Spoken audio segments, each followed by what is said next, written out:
Creían que estaban abriendo una cámara acorazada de la historia de la música, pero lo que descubrieron era mucho más oscuro de lo que nadie podía imaginar.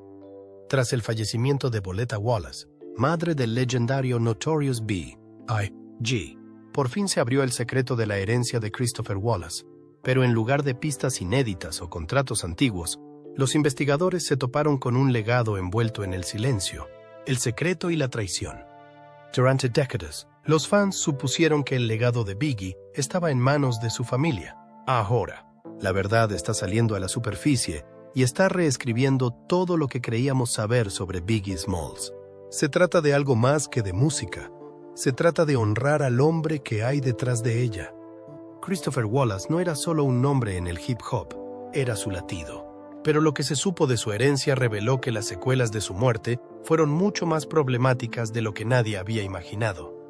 Conocido en el mundo como The Notorious B.I.G. o Biggie Smalls, fue un narrador magistral cuyas letras pintaron la dura realidad de la vida en Brooklyn y dejaron una huella indeleble en el género. Su trágica muerte en 1997 no fue solo la pérdida de un artista, sino el silenciamiento de una voz que habló por una generación. Más allá de la música, el patrimonio de Biggie era gigantesco. Millones en derechos de autor, derechos de publicación y acuerdos de marca. Era un tesoro cultural con un valor incalculable. En el centro de todo estaba Voletta Wallace, una feroz protectora del legado de su hijo, incansable e inquebrantable. Supervisó cada detalle, no con ánimo de lucro, sino para preservar el nombre de Biggie con dignidad y verdad. Su misión era clara: mantener la historia de su hijo auténtica, incorrupta y real. La fuerza de Voletta tenía sus raíces en la lucha, moldeada por años de penurias antes de que Biggie saltara a la fama. Comprendió la importancia de preservar la dignidad de su hijo en medio de una industria musical a menudo impulsada por el beneficio por encima de los principios. En medio de complejas batallas legales y negociaciones comerciales, no cejó en su empeño de mantener el control de la herencia, protegiéndola de oportunistas y conflictos que pudieran empañar el legado de Biggie. Su compromiso iba más allá de las finanzas. Voletta luchó por mantener vivo el verdadero espíritu de Biggie. Mi hijo sería el primero en decirte que escribo lo que veo, asegurándose de que su historia se contara con respeto y autenticidad. Gracias a su vigilancia, la voz de uno de los mayores iconos del hip hop sigue resonando, inspirando a nuevas generaciones y honrando al hombre que hay detrás de la música. Y durante años pareció que lo conseguía. Pero lo que encontraron en la finca de Biggie, años después, contaba una historia muy distinta, porque incluso mientras Voletta montaba guardia, algo más se estaba desarrollando. Entre bastidores, una compleja red de acuerdos comerciales, estructuras legales y maniobras financieras ponía la herencia en manos de extraños, en gran parte desconocidos para el público y los fans. Poco después del fallecimiento de Biggie, surgieron dos hombres como figuras clave en la gestión de la herencia: Wayne Barrow y Mark Pitts. Ambos eran veteranos de la industria, profundamente arraigados en el negocio de la música y vinculados a la carrera de Biggie mucho antes de su muerte. Pero su nombramiento no se debió a lealtad familiar. En su lugar, fue un movimiento calculado por quienes buscaban navegar por el laberinto comercial que rodeaba a la finca. A Barrow y Pitts se les confió una amplia autoridad, manejando las finanzas, controlando las licencias, negociando acuerdos y tomando decisiones creativas sobre el material inédito y la marca. A lo largo de los años, su influencia creció de forma constante, consolidando silenciosamente el control. Operaban a puerta cerrada, lejos del escrutinio de la prensa y de los fans que veneraban el nombre de Biggie. Nadie cuestionó el acuerdo. Voletta, aunque protectora, confiaba en ellos o al menos aceptaba su papel. Ella siguió siendo la cara del legado públicamente, pero lo que encontraron en la cámara acorazada, años después, reveló que el verdadero control hacía tiempo que se había trasladado a puertas cerradas, y cuanto más miraban, más claro se volvía. Esto no era solo un cambio en la gestión, era el comienzo de algo mucho peor de lo que nadie imaginaba. El momento que nadie podía ignorar. Lo que encontraron en la finca de Biggie Smalls tras el fallecimiento de su madre dejó a los fans boquiabiertos, y fue mucho peor de lo que nadie podía prever. El 2025 de marzo, se hizo público un anuncio que causó conmoción tanto en la industria musical como en la comunidad de fans. Valetta Wallace había fallecido en paz a los 78 años. Su marcha marcaba el final de una era. El último administrador familiar directo de la tristemente célebre B.I.G., del legado de la B.I.G. Sin embargo, apenas unas semanas después, ocurrió algo que conmocionó a todo el sector y levantó señales de alarma que no podían ignorarse. No se trataba solo de que se hubiera producido una venta, fue lo que se había vendido y la rapidez con que todo se vino abajo. Aparecieron noticias de que se había vendido todo el catálogo de Biggie, no solo un puñado de canciones o derechos de publicación selectiva. El acuerdo lo abarcaba todo. Las grabaciones maestras, los derechos de publicación, la música inédita, la marca e incluso el control sobre el uso de su nombre e imagen formaban parte del trato. El comprador, Primary Wave, una poderosa y agresiva empresa de inversión musical conocida por adquirir derechos de catálogos emblemáticos, incluidos los de leyendas como Bob Marley y Prince. Los expertos del sector estimaron inmediatamente el valor de la operación entre 100 y 150 millones de dólares. Pero no se publicaron cifras oficiales, y lo que es más importante, no hubo últimas declaraciones de la Valetta, solo silencio. Lo repentino de la venta dejó a muchos estupefactos. No fue solo la magnitud o el comprador, sino el momento. El acuerdo parecía haberse negociado mucho antes de que la opinión pública supiera siquiera que la Valetta estaba gravemente enferma. Los enterados pronto empezaron a susurrar. Este acuerdo no era nuevo. Al parecer, las negociaciones habían durado meses, si no años, a puerta cerrada. A medida que la salud de Valetta empeoraba en silencio en un centro de cuidados paliativos y su capacidad para supervisar la herencia se desvanecía, el poder de decisión final parecía trasladarse a otro lugar. Lo que encontraron después fue una cronología que no cuadraba. La venta pareció orquestada mucho antes de su fallecimiento, lo que suscitó preguntas inquietantes. ¿Había dado Valetta realmente su consentimiento a esta transacción? ¿O se la había marginado mientras los verdaderos controladores del patrimonio ultimaban una salida lucrativa? Y lo más urgente, ¿qué significaba la venta para los millones de fans que creían que el patrimonio era un fideicomiso sagrado de la familia de Biggie? El momento parecía demasiado oportuno, demasiado estratégico, y abrió una puerta que el patrimonio había mantenido cerrada durante mucho tiempo. ¿Se seguía protegiendo el legado de Biggie o se había convertido en una transacción comercial más? Las preguntas se acumulaban. Fans, periodistas e incluso otros artistas empezaron a exigir claridad. Pero el Estado no ofreció ninguna explicación pública, solo silencio. Y a medida que ese silencio se hacía más profundo, una cosa quedó clara. Lo que encontraron en la finca de Biggie tras la muerte de Valetta no fue solo impactante. Cambió todo lo que creíamos saber, la bóveda que nunca debió abrirse. Lo que encontraron en la finca de Biggie Small no fue solo inesperado, estaba escondido a propósito. Cuando Primary Wave cerró el trato para adquirir el Notorious B.I.G., heredaron algo más que derechos de autor. Heredaron la responsabilidad, y con ella llegó el acceso a una cámara acorazada que había permanecido sellada durante más de 2 décadas. Lo que yacía dentro nunca se pretendió que fuera público. Y una vez abierta, quedó claro por qué se había mantenido en la oscuridad durante tanto tiempo. Enterrada bajo un edificio de oficinas sin señalizar, la cámara acorazada climatizada parecía más sacada de un thriller de la Guerra Fría que de un archivo musical. No se había tocado desde principios de la década de 2000. En el interior, hileras de archivadores, cajas de archivo cuidadosamente apiladas, carretes de cinta de la vieja escuela y un fuerte olor a historia olvidada. Pero esto no era solo recuerdos. Esta era la verdad detrás de la finca de Biggie Small. Y era mucho peor de lo que nadie imaginaba. Había cientos de cintas maestras, carretes analógicos impolutos y frágiles copias de seguridad digitales que recogían versos inéditos, tomas alternativas y sesiones de estudio poco comunes. Las maquetas de colaboraciones olvidadas, crudas y sin filtrar, revelaban una faceta de Biggie que el público nunca había oído. Letras manuscritas, garabateadas con correcciones y garabatos apasionados, detallaban el proceso creativo detrás de algunas de las canciones más icónicas del hip hop. Los registros financieros describían el auge y la caída de la época dorada de Bad Boy Records, revelando acuerdos, derechos de autor y la compleja red del imperio empresarial de Biggie. Los diarios privados ofrecían destellos de sus reflexiones personales, sus luchas con la fama, la familia y las constantes sombras de peligro que se cernían sobre la escena del rap de los 90. Fotografías íntimas y grabaciones de audio, nunca antes compartidas, añadieron capas humanas a la leyenda. Los registros no solo mostraban la riqueza que generó, sino también a dónde fue a parar y quién se benefició realmente.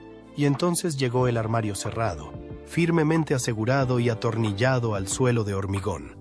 En su interior, envueltos en papel manila descolorido, con la inscripción «Conservar solo para uso interno privado», había una colección de documentos tan delicados que habían sido separados físicamente de los archivos musicales y ocultados como secretos de Estado.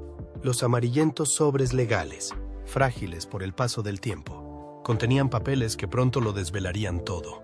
Los fans y los historiadores creían saber sobre el imperio póstumo de Biggie. No eran desgloses de royalties ni contratos de artistas, eran esquemas legales, diseñados para cambiar silenciosamente el poder. Poder que una vez había pertenecido a la familia. Poder que una vez había sido defendido públicamente por Voletta Wallace. Un poder que ahora, según los documentos, hacía tiempo que había pasado a otras manos. Lo que encontraron en el patrimonio de Biggie reveló una reestructuración silenciosa que tuvo lugar sin fanfarrias, a puerta cerrada, y que dejó la narrativa pública completamente intacta. Pero debajo de la superficie había un proyecto oculto de control que llevaba mucho tiempo gestándose. Y lo más inquietante, todo se había puesto en marcha años antes de que nadie supiera siquiera que existía la cámara acorazada. Una reestructuración silenciosa. Los sobres de acceso restringido revelaban una red de documentos de gestión patrimonial que se remontaban al periodo inmediatamente posterior a la muerte de Biggie en 1997 hasta 2002, un periodo que convencionalmente se supone que estuvo dominado por la administración de la familia Wallace. Pero la verdad que acechaba en el interior de estos papeles era mucho más inquietante.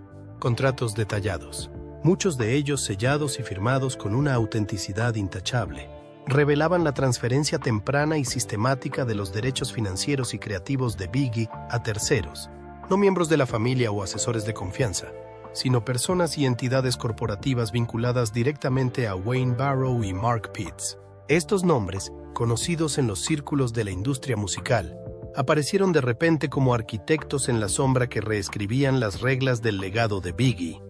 Los marcos jurídicos que sustentaban el patrimonio se revisaron discretamente.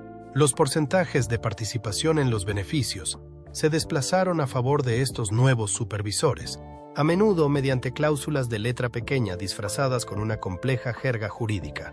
Los acuerdos de licencia se reestructuraron con un lenguaje ambiguo que otorgaba amplios permisos para la comercialización, los derechos de imagen y el uso de la música, a menudo sin la participación o el conocimiento de la familia. Estas maniobras se ejecutaron bajo la apariencia de legalidad. Sobre el papel, todas las firmas y sellos tenían un aire de legitimidad, pero bajo esa apariencia se escondía una ambigüedad moral calculada.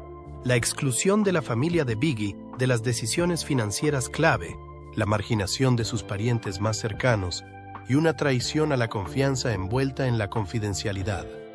Y lo que es más escalofriante, ninguna revelación pública, ningún informe de auditoría, ninguna noticia en los medios de comunicación reconoció nunca este cambio.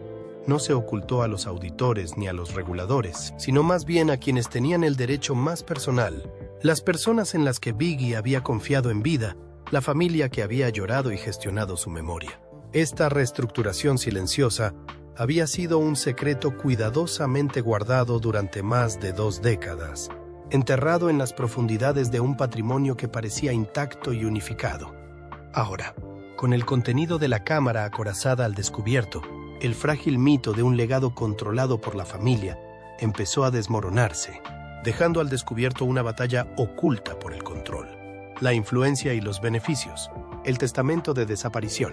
Lo que encontraron en la herencia de Biggie Small no debía verse nunca porque contaba una historia muy distinta de la que se vendió a los fans.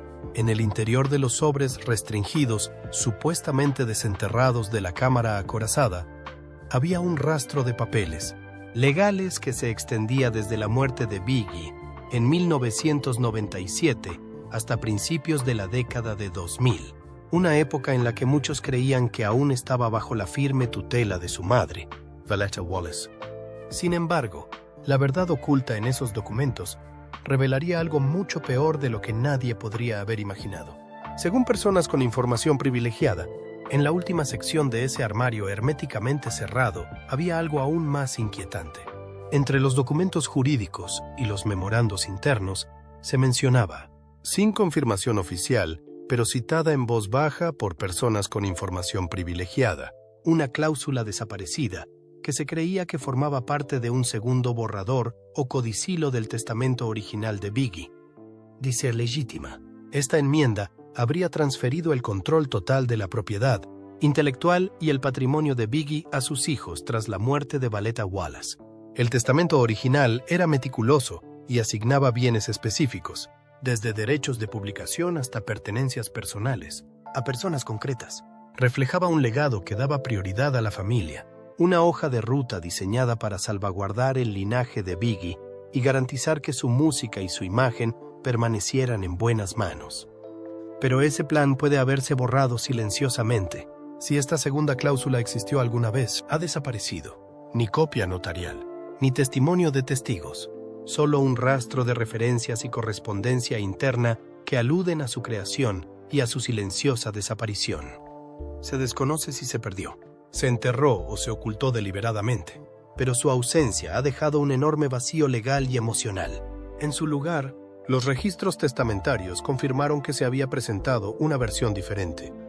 A primera vista, este documento parecía similar, pero un examen más detenido reveló cambios sutiles pero sísmicos. Los activos clave que se habían asignado explícitamente en el original ahora se describían de forma ambigua o se omitían por completo. Los beneficiarios que antes tenían participaciones claras se han consolidado y a menudo han sido sustituidos por entidades corporativas imprecisas o fiduciarios anónimos. Lo más alarmante es que la dinámica de poder implícita en este testamento cambió radicalmente. Se concedieron amplios derechos de gestión estatal a representantes externos, personas sin vínculos familiares, que de repente adquirieron una autoridad aplastante sobre las decisiones relativas al legado, las finanzas y la propiedad intelectual de Biggie. Y entonces llegó la firma. Los grafólogos llamados a analizar las firmas y anotaciones detectaron incoherencias inquietantes, las variaciones en la presión de la pluma, el trazo y el estilo de la firma sugerían que al menos uno de los testamentos llevaba una firma falsificada, posiblemente una marca falsificada que sustituía a la verdadera mano del fallecido rapero cuyo legado estaba ahora a la venta. Las implicaciones eran asombrosas. ¿Se habían ignorado las últimas voluntades de Biggie? ¿Reescrito? ¿Borrado? ¿Qué testamento era real? ¿Y quién ganaba sustituyendo un legado por otro? Los millones perdidos. Lo que encontraron en la herencia de Biggie Small no fue solo confusión legal. Era un rastro financiero que conducía directamente a la oscuridad. La historia del patrimonio póstumo de Biggie nunca fue solo sobre versos inéditos y estatus icónico. También se trataba de dinero, y mucho. En las décadas siguientes a su muerte, el valor de la herencia pasó de unos modestos $10 millones a unos asombrosos $160 millones. Públicamente, este crecimiento monumental se atribuyó a la incansable administración de Violetta Wallace, considerada la guardiana del legado artístico y financiero de su hijo. Sin embargo, la minuciosa auditoría realizada en 2025 desveló una realidad mucho más turbia. Según personas cercanas a la investigación, los contables forenses descubrieron una intrincada red de empresas pantalla, velos corporativos diseñados explícitamente para ocultar el flujo de dinero. Estas supuestas entidades, a menudo registradas en paraísos fiscales repartidos por todo el mundo, recaudaban ingresos de una vertiginosa variedad de fuentes. Acuerdos de licencia musical, líneas de ropa y productos con la marca de Biggie, derechos de documentales y biopics e incluso grabaciones inéditas. Sin embargo, cuando los investigadores siguieron el rastro del dinero, se encontraron con callejones sin salida. Solo una pequeña parte de estos beneficios llegó a las cuentas designadas para los hijos de Biggie o al fideicomiso de la herencia. La mayor parte del dinero fluía por una oscura red de cuentas en el extranjero, a través de complejas transacciones que no dejaban ningún rastro claro en papel. En muchos casos, los pagos se realizaron a empresas anónimas o a personas identificadas únicamente con iniciales crípticas, nombres que los equipos de investigación rastrearon hasta antiguos, ejecutivos de la música y gestores de patrimonios con una larga trayectoria en el sector. Solo entre 2010 y 2020, decenas de millones de dólares desaparecieron supuestamente en estos pasillos financieros secretos. A pesar de las reiteradas peticiones de transparencia, las explicaciones siguieron siendo evasivas. No se realizaron auditorías. Los mecanismos de supervisión parecían intencionadamente laxos, si es que existían. Quedó claro que el asombroso crecimiento financiero del patrimonio era en parte una fachada, una narrativa cuidadosamente construida que enmascaraba una mala gestión sistémica o, peor aún, un desvío deliberado de fondos. Los millones desaparecidos no solo representaban una pérdida de riqueza, sino una traición a la confianza de la familia de Biggie y de los fans que veneraban su arte. Esta revelación se convertiría en un punto de inflexión, arrojando una dura luz sobre quienes habían controlado el imperio de Biggie, entre bastidores y reescribiendo la historia de su legado financiero póstumo, el archivo borrado. A medida que la auditoría forense iba desgranando las capas del patrimonio de Biggie, el rastro digital empezaba a desvelarse de forma inquietante. Una de las revelaciones más sorprendentes fue la desaparición de una parte sustancial de material inédito que se había rumoreado durante mucho tiempo, tanto entre los conocedores de la industria como entre los fans más acérrimos. El Master Index, un meticuloso libro de contabilidad recopilado por archiveros de confianza hace décadas, incluía más de 40 temas inéditos. No se trataba de simples borradores o maquetas desechables, sino de canciones completamente formadas, muchas de las cuales se cree que representan algunos de los trabajos más íntimos y experimentales de Biggie. Sin embargo, cuando se examinaron los archivos físicos de la finca, menos de la mitad de estas grabaciones estaban presentes. Faltaban carretes enteros de cinta de audio digital, DAT, que en su día fueron el alma de las sesiones de estudio de los 90. La desaparición no fue sutil, fue un vacío, un enorme agujero en la historia de una de las voces más grandes del hip hop. Luego estaba el asunto de un disco duro específico mantenido en el más alto secreto.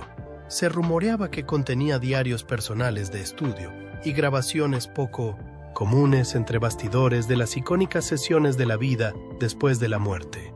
El tipo de contenido que podría haber ofrecido una visión sin precedentes del proceso creativo y el estado mental de Biggie durante sus últimos meses.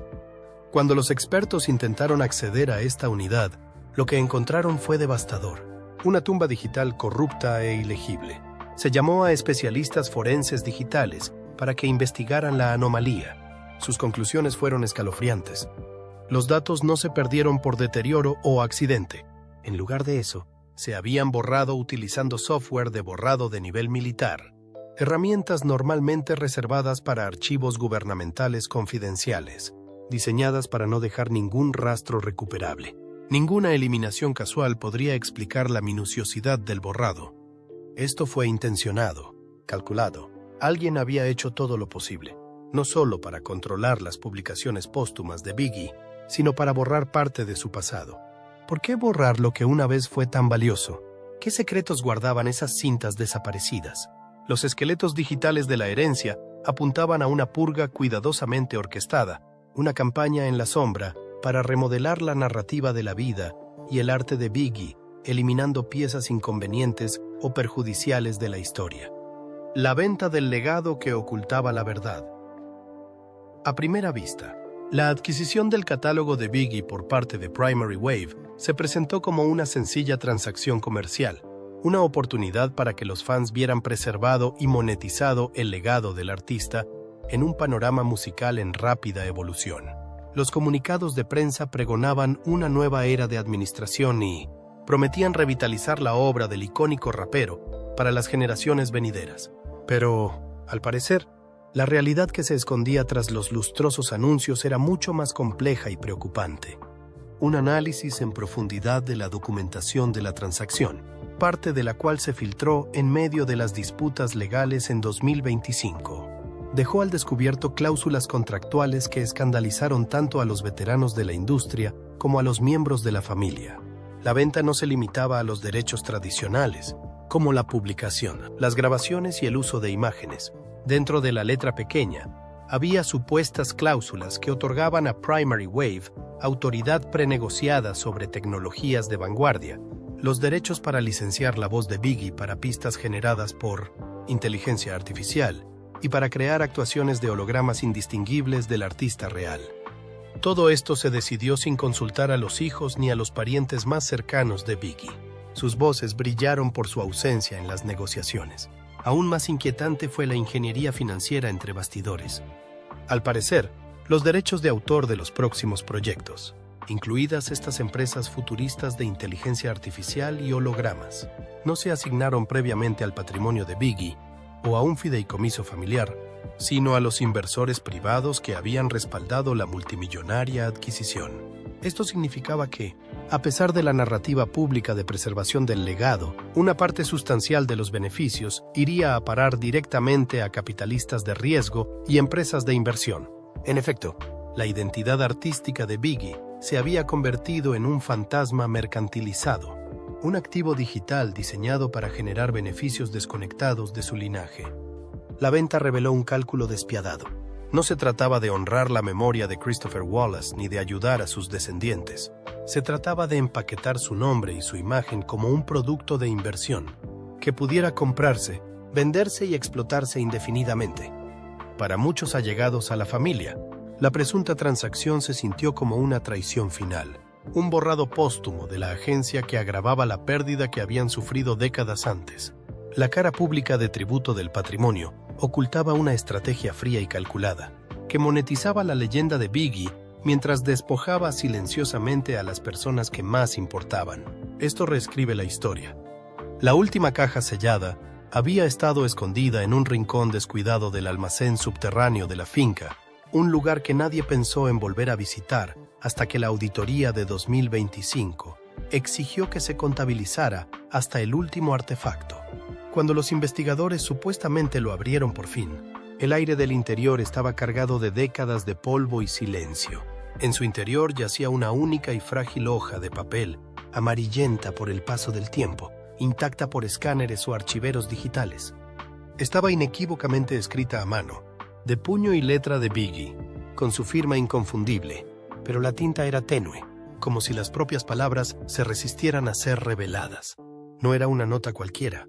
Era una lista, una precisa y escalofriante lista de nombres, hombres y mujeres que Biggie quería explícitamente fuera de sus negocios, personas de las que desconfiaba y de las que temía que se aprovecharan de su ausencia.